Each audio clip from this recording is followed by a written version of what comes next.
Hola a todos, en esta ocasión les quiero compartir este tema que me lo han solicitado varios de ustedes: cómo conectar una segmentación de datos a varias tablas dinámicas.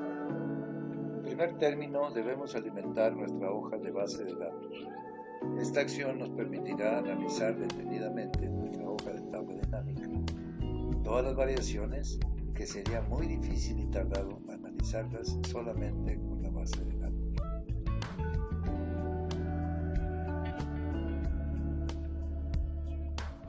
En este ejemplo voy a comenzar con la conexión de solo dos tablas dinámicas en una sola. Sin embargo, se puede hacer la unión de varias tablas dinámicas múltiples.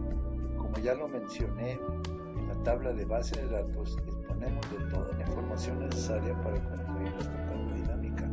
En ella vamos a filtrar primero en orden ascendente de mayor a menor el consumo de agua metros cúbicos por día y al mismo tiempo el costo por día en pesos OM.HM.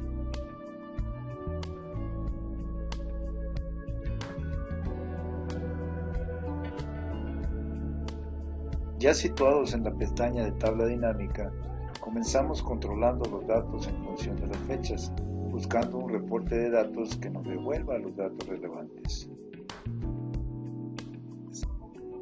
Normalmente cuando segmentamos una tabla dinámica estamos conectando la primera tabla con el resto de las demás. La información obtenida será instantánea y sobre todo intuitiva, muy clara y amigable.